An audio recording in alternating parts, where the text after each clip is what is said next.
आप सभी भाई बहनों को मेरी तरफ से जय मसीह की। प्रभु आपको आशीष दे और इस वचनों के द्वारा प्रभु आपके सारे बंधनों का चूरा कर दे, क्योंकि मेरा प्रभु बंधनों को तोड़ता नहीं है, बंधनों का चूरा करने वाला परमेश्वर है। मैं धन्यवाद करता हूँ उस खुदा का, जिसने एक बार फिर से मुझे आपके सामने हाजिर किया। मैं धन्यवाद करता हूँ खुदा का। आज मैं आपके आगे एक ऐसे इन 3 शब्दों को लेकर के आया हूँ जो आपको बाइबल से पता होने बहुत ज़रूरी है। क्योंकि अगर आप नए विश्वासी हैं या आप पहले से प्रभु में हैं लेकिन आप इन शब्दों को नहीं जानते या अपनी लाइफ में अभी तक इन शब्दों को नहीं अप्लाई कर रहे, तो आपको आगे चल करके मुश्किल हो सकती है। और क्या पता आपको मुश्किल हो भी रही हो जब आप परमेश्वर से कुछ मांगते हैं, परमेश्वर से जब आप किसी चीज़ के बारे में प्रार्थना करते हैं, आप तकलीफ में होते हैं, आपको कुछ चाहिए होता है परमेश्वर से, आपको अपनी लाइफ में चंगाई, छुटकारे, बरकत या आपकी लाइफ में कुछ भी घटी कमी हो, अगर आपको कुछ चाहिए होता है तो आपको ये 3 वचन बाइबल से पता होने बहुत ज़रूरी है। अगर आपको ये चीज़ नहीं पता होगी तो परमेश्वर आपकी लाइफ में काम नहीं कर सकता। और ये चीज़ मैंने आपको अपनी पहली वीडियो में भी बताई थी, क्योंकि परमेश्वर अपनी बाइबल से बंधा हुआ है और आपको इस बाइबल को समझना पड़ेगा। क्योंकि अगर आप इस बाइबल के हिसाब से नहीं चलेंगे तो प्रभु आपकी लाइफ में काम नहीं करेगा। क्योंकि हम समझ लो, हम अपनी लाइफ में कोई भी रूल बना करके उसको तोड़ सकते हैं, सरकार के बनाए रूल तोड़ सकते हैं, लेकिन आप परमेश्वर के बनाए और स्वर्ग के बने हुए रूल्स को नहीं तोड़ सकते। और अगर आपको स्वर्ग के बने हुए रूल नहीं पता तो आपकी लाइफ में चमत्कार नहीं हो सकते। आपकी डिमांड्स जो परमेश्वर से होती हैं, जो आपको चंगाई या छुटकारे चाहिए होते हैं, वो नहीं हो सकते, क्योंकि आप बाइबल के हिसाब से नहीं चल रहे।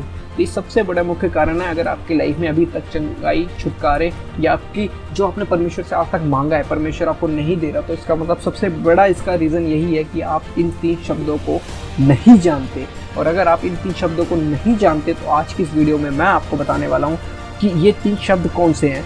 तो आप मेरे साथ बाइबल निकाल सकते हैं, मत्ती 21 का 21। आप इसको पढ़िएगा। इसके अंदर परमेश्वर ने कहा है कि यदि तुम विश्वास रखो और संदेह न करो तो न केवल यह करोगे जो इन अंजीर के पेड़ से किया गया है, परंतु यदि इस पहाड़ से भी कहोगे उखड़ जा और समुद्र में जा पड़ तो यह हो जाएगा। तो परमेश्वर ने इस वचन में क्या बोला है? अगर तुम विश्वास करो और संदेह ना करो और अंगीकार करो, तो परमेश्वर चाहता है कि जब आप परमेश्वर से प्रार्थना में कुछ भी मांगे तो परमेश्वर से प्रतीत कर ले कि हाँ वो मुझे मिल चुका है। आपको अंगीकार करना है अपने मुंह से कि हाँ जो आज मैंने मांगा है अपने प्रभु से, प्रभु ने मुझे दे दिया है। आपको ऐसी खुशियाँ मनानी है कि हाँ मुझे आज जो मैंने मांगा है परमेश्वर से वो मुझे मिल चुका है। और दूसरी बात कि आपको संदेह नहीं करना अपनी किसी भी बात पर। अगर आपने कुछ मांगा है, हो सकता है आपको 1 साल से ना मिला हो सकता है आपको 2 साल से ना मिला हो सकता है आप बहुत महीनों से मांग रहे हो, बहुत दिनों से मांग रहे हो, बहुत घंटों से मांग रहे हो, लेकिन आपको संदेह नहीं करना। क्योंकि लोग क्या करते हैं, लोग सोचते हैं कि 1 साल हो गया मुझे मांगते हुए परमेश्वर से, परमेश्वर ने आज तक नहीं दिया, तो क्या पता मुझे आज की प्रार्थना से कहाँ देगा मेरा परमेश्वर। आज मैं प्रार्थना करूँगा तो क्या पता कल भी ना दे। तो संदेह मत करो। जब आप मांगते हो तो उसको प्रतीत कर लो कि वो मिल चुका है और विश्वास के साथ उसको ग्रहण करो।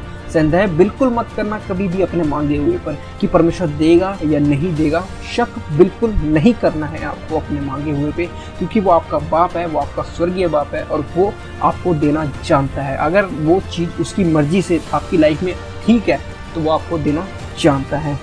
तीसरा शब्द हमारा यही है कि आपको बहुत बड़ा अपने आप के अंदर एक बहुत बड़ा अंगीकार रखना है अपने अंदर। अगर आप अपने अंदर एक अंगीकार नहीं रखोगे, आपको सिर्फ मुंह से नहीं बोलना है, एक अपने अंदर से अंगीकार करना है, अपने मन को समझाना है। क्योंकि हम लोग मुंह से तो अंगीकार कर देते हैं, लेकिन हम अपने अंदर से दिल और अपने मन को नहीं समझाते कि हाँ हमें ये चीज़ मिल चुकी है। मुंह से बोलना अच्छी बात है, क्योंकि परमेश्वर खुद कहता है कि अंगीकार करो अपने मुंह से। जब हम मुंह से बोलते हैं तो शैतान के ऊपर आग गिरती है, क्योंकि शैतान नहीं चाहता कि हम अपने मुंह से बोल करके अपनी आशीषों को प्राप्त करें।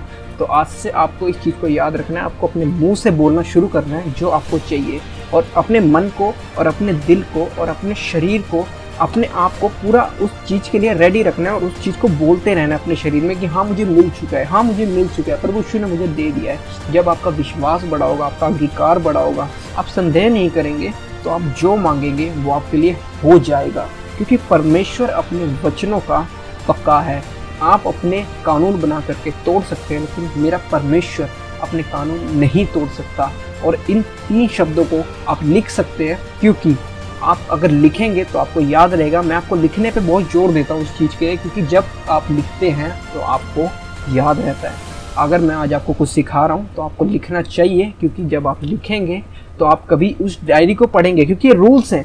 जब तक आप इन रूल्स को फॉलो नहीं करोगे, इन रूल्स को आपको फॉलो करना पड़ेगा अपनी लाइफ में, क्योंकि परमेश्वर के रूल हैं। ये कोई इंसान ने नहीं लिखे हुए, ये पवित्र आत्मा द्वारा लिखवाए गए हैं। और अगर ये लिखवाए गए हैं तो इसका मतलब है आपको इनके ऊपर चलना ही पड़ेगा। आज जो लोग कामयाब हैं, उनका कामयाबी का राज क्या है? जो आज मसीह में होकर के बहुत कामयाब है, उनका कामयाबी का राज यही है कि वो लोग बाइबल को सीरियसली लेते हैं और बाइबल के एक एक वचन को अपने अंदर डाल लेते हैं कि हाँ, अगर मैंने आज ये वचन पढ़ा है, अगर इस वचन के बारे में आज मैंने कुछ सीखा है, तो मैं ज़रूर इस वचन के ऊपर चलूँगा और मैं परमेश्वर से अपनी आशीषों को लूँगा। परमेश्वर आशीषें देने के लिए बैठा है, लेकिन लेने वाले आपको, आपका स्टाइल और आपके अंदर की आत्मिक इच्छा, इस चीज़ को जाहिर करके। आत्मिक इच्छा को कैसे बढ़ाया जाता है? परमेश्वर के वचनों को अंदर डाल करके। आप परमेश्वर के वचनों को खाओ। परमेश्वर, ये देखिए, मैं आपको सबसे बड़ी बात बताऊँ, हमारी बाइबल जो हम पढ़ते हैं, जो परमेश्वर ने हमको दी है, जो हमें व्यवस्था परमेश्वर ने दी है, ये कोई कथा कहानी या कोई स्टोरी या कोई कहानी तो बिल्कुल भी नहीं है। अगर आप इसको ऐसा समझते हैं कि कोई कथा कहानी है, तो ये बिल्कुल भी ऐसी कोई कथा कहानी नहीं है। ये एक परमेश्वर के रूल्स हैं। इनको आपने पढ़ा और अगले दिन भूल गए, या आपने क्या पढ़ा आपको पता ही नहीं, तो इसका मतलब है कि आप बाइबल को नहीं जानते। आप जब बाइबल को पढ़ें तो बिल्कुल एक मन होकर के बाइबल को पढ़ें और बाइबल के ऊपर पूरा ध्यान दें। और बाइबल को पढ़ने से पहले सबसे अच्छी बात मैं आपको ये बताना चाहता हूँ, आप बाइबल को पढ़ने से पहले पवित्र आत्मा जी की सहभागिता को मांगें और पवित्र आत्मा जी की दया को मांगें। जब पवित्र आत्मा आपको अगुवाई करेगा, जब आप पढ़ेंगे, अगर आपको शैतान डिस्ट्रैक्ट करने की कोशिश करे या आपको रोकने की कोशिश करे, क्योंकि शैतान को पता है, शैतान को पूरी बाइबल का पता है, उसको एक एक वचनों का पता है। अगर आपने ये वचन सीख लिया तो आपकी लाइफ में आशीषें खुल जाएंगी और शैतान उस टाइम हार जाएगा। और हारेगा कब? जब आपकी लाइफ में ये वचन काम करेंगे। आपको इन वचनों का अंगीकार करना है, आपने अपना विश्वास बढ़ा करना है, आपको अंगीकार सही करना है और अपने मन से कभी भी शक नहीं करना परमेश्वर से। अब जो मांगते हैं कभी कुछ शक मत करिए, मिलेगा ही नहीं, बस प्रतीत कर ले कि मिल चुका है। और अपने मन को और अपने आप को और अपने मुंह को समझा दें इस बात को कि हाँ, परमेश्वर ने मुझे दे दिया है। जब हमें कोई चीज़ ना मिलते हुए भी हम उस चीज़ के लिए बोल देते हैं कि हाँ, हमको परमेश्वर ने दे दिया है, तो परमेश्वर हमको वो 100 गुना करके देता है, क्योंकि परमेश्वर हमारा विश्वास देखना चाहता है। लोगों ने अपने टाइम पर परमेश्वर को, प्रभु यीशु को अपना विश्वास दिखाया, तब परमेश्वर ने उनके लाइफ में बहुत बड़े बड़े काम करे। आप जानते हैं, मैंने आपको पिछली वीडियो में भी बताया था, अंधे कोढ़ी के बारे में आपको मैंने बताया था कि उसने किस तरह परमेश्वर को बुलाया और अपना विश्वास दिखाया। और परमेश्वर ने फिर भी, उसमें भी परमेश्वर ने यही कहा कि तू बता, मैं तेरे लिए क्या कर सकता हूँ। क्या परमेश्वर नहीं जानता था कि इस इंसान के पास, इस अंधे कोढ़ी के पास आंखें नहीं हैं? उसने पूरी सृष्टि को रचा है, वो जानता था, लेकिन उसने उसके मुंह से सुनना चाहता था। परमेश्वर हमारा उसके मुंह से सुनना चाहता था कि वो एक बार अपने मुंह से अंगीकार करे और मैं उसकी लाइफ में काम करूं।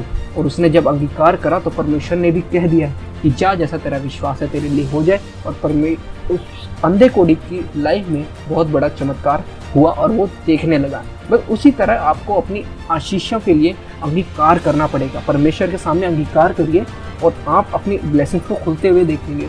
तो आज की इस वीडियो में अगर आप मुझसे कुछ सीखे हैं तो ज़रूर मुझको बताइए कि हाँ, आपको अगर ऐसी वीडियो और चाहिए तो मैं आपको और वीडियो ऐसी ला करके देता रहूँगा। और अगर आप मुझसे कुछ पूछना चाहते हैं और आप मुझसे बात करना चाहते हैं, या फिर आपको किसी भी चीज़ में आपको तकलीफ़ है, आपको कुछ नहीं पता लग रहा और आप चाहते हैं कि मैं आपको सहायता करूं, तो आप मुझको इंस्टाग्राम पर, नीचे मैंने डिस्क्रिप्शन में इंस्टाग्राम का लिंक दिया हुआ है, आप मुझे वहां जा करके फॉलो कर सकते हैं और मुझसे वहां पे डायरेक्ट बात कर सकते हैं। और अगर आपको चाहिए तो मैं आपसे कॉल पर भी बात कर लूँगा। अगर आपको काउंसलिंग की ज़रूरत है तो मैं आपके लिए काउंसलिंग भी आपकी कर दूँगा। अगर आपको किसी भी चीज़ में मेरी हेल्प चाहिए तो आप मुझे जा करके इंस्टाग्राम पर फॉलो करें और मुझे वहाँ पर मैसेज ज़रूर करें और मैं आपका रिप्लाई भी करूँगा। और प्रभु आपको आशीष दे। मैं दुआ करता हूँ खुदा से कि आपको आशीष दे। और आज इन वचनों को अपने अंदर लेकर के जा रहे हैं इस वीडियो से, तो इसका मतलब ये है कि आप अपनी आशीषों को अपने घर लेकर के आ रहे हैं। प्रभु यीशु आपको आशीष दे। आप सभी को मेरी तरफ से जय मसीह।